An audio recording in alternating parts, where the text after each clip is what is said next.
Hello, my name is Gillian Tomlinson, and I'm a clinical lecturer who doesn't actually work at NIMR, but I do work at UCL. So I do 50% clinical respiratory medicine and 50% of my time is spent in the lab. So today I'm going to talk to you about using gene expression profiling of mediastinal lymph nodes to help discriminate between sarcoid and TB. And at the moment, we're just using this as a research tool, but as you'll see, I think there might be potential for this to be used to help clinical diagnosis in difficult cases. So the group that I work in at UCL focuses on using transcriptional profiling of clinical samples to help us to learn more about how immunological processes actually work in vivo, and by doing that to try and improve our understanding of molecular mechanisms of pathogenesis. And the reason why we do that is to see if we can develop molecular signatures within clinical samples that will help us in terms of patient diagnosis or stratification of patients' risk of disease and also in prognosis. So you might already be aware that there are several studies looking at peripheral blood transcriptional profiling in TB. In fact, there are 3 studies that have compared peripheral blood profiles in TB and sarcoid, which of course, as you all know, can be difficult to differentiate clinically from TB. And what these studies have found when they look at whole genome gene expression in the peripheral blood is that both diseases are dominated by interferon pathway genes, which is not unexpected. However, the authors of these papers went on to use mathematical computational classification tools to see if they could use gene expression signatures to differentiate between TB and sarcoid on the basis of the blood profiles. And they could, although the diseases were very similar, they could use something called support vector machines or machine learning to differentiate the 2 diseases. But confidence in that approach has really been undermined because of the very limited overlap in the discriminating signatures that have been found between these 3 studies. So during my PhD, I did gene expression profiling of the tuberculin skin test. So we took biopsy samples at the site of the tuberculin skin test, extracted the RNA, and then looked at genome-wide expression profiles from within these biopsies. And we could probe these biopsies to look at the individual immunological components of the delayed type hypersensitivity reaction, and we were also able to discern specific antimycobacterial immune responses within TST biopsies. And in fact, we could detect responses that were subclinical. So the advent of endobronchial ultrasound has really been advantageous because what that allows us to do is to look at immune responses at the site of disease. So as you all know, it's a safe, minimally invasive, well, maybe not minimally invasive technique to sample intrathoracic lymph nodes. And in fact, it has about a 90% sensitivity for staging for non-small cell lung cancer. That's from Neil Navani's cohort at UCH. And it has about 85% sensitivity for detection of non-caseating granulomas in sarcoid. But as you see there at the bottom, it is still not great in helping with the diagnosis of TB. So in the UCH series, only 47% of lymph node samples were culture positive for TB, where TB was in the end felt to be the primary diagnosis. So we hypothesized that we would be able to use gene expression profiling of lymph node biopsies to differentiate, first of all, between granulomatous and non-granulomatous disease, and more importantly, from my point of view, between tuberculosis and sarcoidosis. As you know, TB and sarcoid present with very similar clinical symptoms, and if in cases where the samples that have been obtained are culture negative, ideas about which diagnosis is more likely really come down to an assessment of the patient's risk for demographic risk for TB, because the 2 diseases are not easy to distinguish by histological means. So The other thing that we wondered was whether we would learn something about the differential aspects of pathogenesis in TB and sarcoid, because although the two diseases are characterized by granulomatous inflammation, there are differences between the two diseases that suggest that there might be differences in the immune mechanisms behind them. And those are that in sarcoid, the typical histological appearances of well-structured non-caseating granulomas, whereas in TB, granulomas can be caseating and can be less well-structured.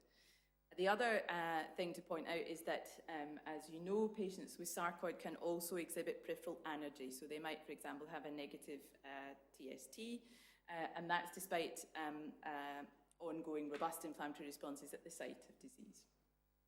So our study subjects were patients undergoing EBUS-TBNA as part of their routine workup to investigate mediastinal lymphadenopathy. And we had 4 diagnostic groups as listed there. And the numbers in brackets tell you how many patients that we've done transcriptional profiling on, which is what I'm going to show you now. So this is not actually as scary as it looks. What this is a clustering analysis using a mathematical method called principal component analysis. So what that does is allows you to take very high dimensional data and subdivide it into component parts that behave similarly. So each component represents a different dimension of the data, and the principal component score represents quantitative differences, so the magnitude of differences. So you can take individual dimensions of the data and plot them on an X and Y axis, as I've done here. And what this allows us to do is to look at the differences between different groups. So this clustering has been done on the basis of the entire genome's expression. So what you can see here is that the red triangles, which is cancer, clusters predominantly away from all other groups.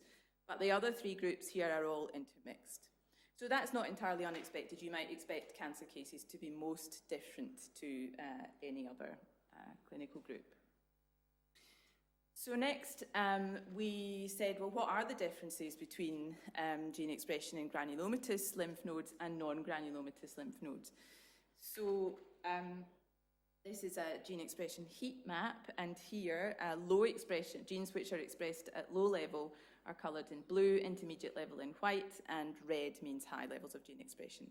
So what we showed was that the granulomatous lymph nodes were enriched for, as you might expect, inflammatory processes, genes involved in antigen presentation and processing, and also genes involved in the adaptive immune response.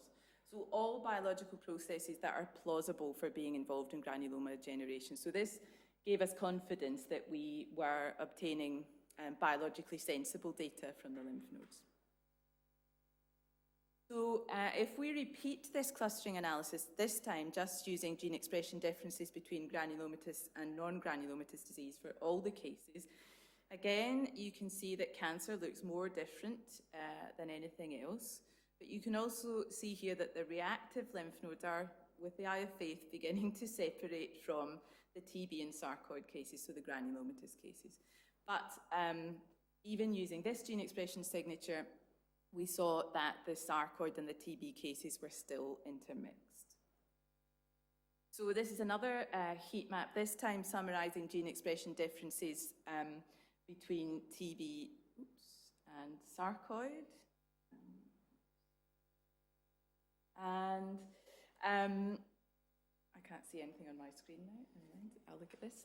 So what that shows you actually is that genes that are more highly expressed in sarcoid, again, are those that are plausible. They're genes that are involved in generation of mature granuloma architecture. So I think the ones that I marked are cathepsin K, CCL21, which is involved in lymphocyte recruitment, and the third gene is involved in myeloid cell differentiation and infusion of myeloid cells. So, for example, it's known to be involved in giant cell formation. So when we repeat the clustering analysis, this time using the gene expression signature which discriminates sarcoid from TB, this time we see that sarcoid and TB cases, so the granulomatous cases, are segregating away from cancer and reactive cases, but there is still some intermixing of sarcoid and TB cases, even using this discriminating gene signature. So we were a bit disappointed with that, and because what we really wanted to do was to develop gene expression signatures that would allow us to correctly classify patients with TB and sarcoid. So there are two different ways to test discriminating signatures. The first is to test your signature defined on the basis of one cohort on an independently collected second cohort. And since that wasn't available to us, we took the second approach, which is to do what I told you they did in the peripheral blood transcriptional profiling papers. We used a computational classification tool, a mathematical algorithm called support vector machines, to see if we could use our discriminating signatures to correctly classify the patients. So this is just a diagram showing you, or explaining very briefly, how support vector machines work. I'll put this up as well. So what the mathematical, so I did this in conjunction with mathematicians at UCL, as maths is not really my forte. So what this algorithm does is it maps the data into a very high dimensional so-called hyperspace, and then tries to find a dividing line that will separate the two groups of samples.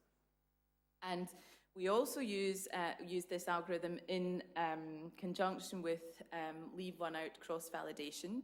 So the algorithm trains on all the cases but one, then classifies that case. It does the same thing again, leaving out a different case each time, and then it gives us an overall prediction performance. So we asked then, could SVM correctly classify our cases, first of all using the genome-wide data. So you see that comprises just under 24,000 genes. And in fact, what this shows, actually, the cross-validation error, this is the percentage incorrectly classified. So using this method, it could correctly classify almost 95% of granuloma versus non-granuloma cases, but it didn't do so well in classifying sarcoid and TB cases. So next we asked how would it do if we gave it our discriminating signature that we had found on the basis of the transcriptional profiling alone.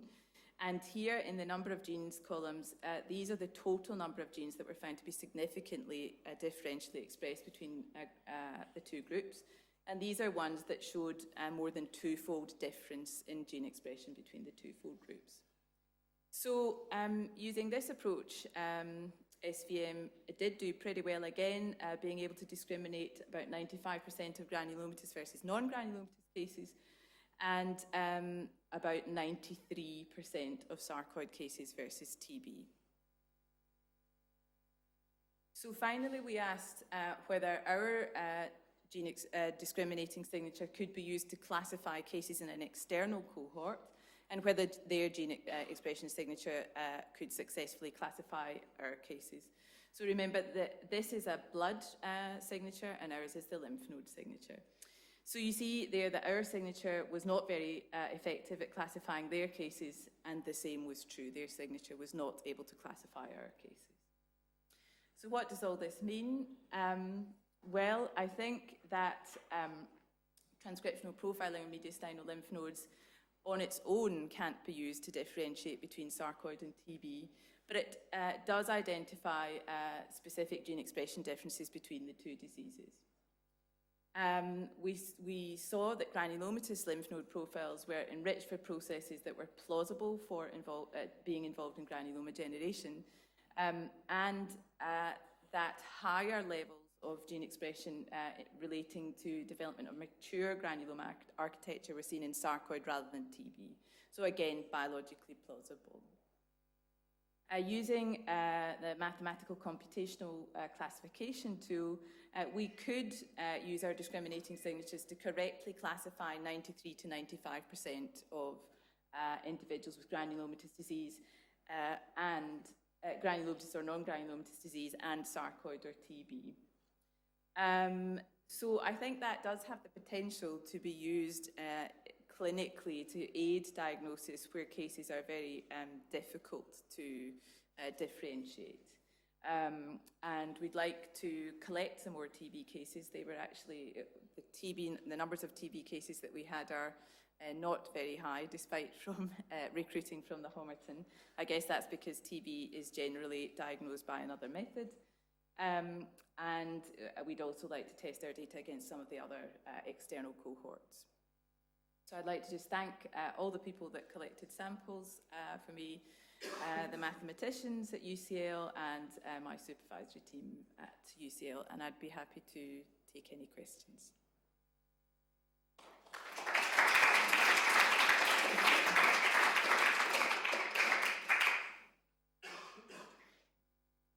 Yep. You said at the start that the rate of culture positivity for new customers for TB wasn't great. Will your TB cases culture proven? The ones that have been used in this analysis, yeah.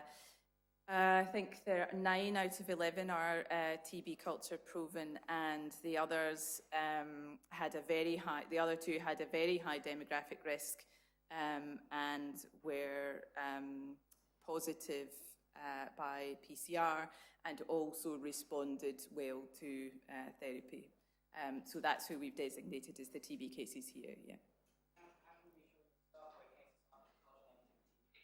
So we've followed them longitudinally, and they had no risk factors for TB, and they never had any TB treatment, and were either just followed up clinically with no treatment or responded to steroid therapy.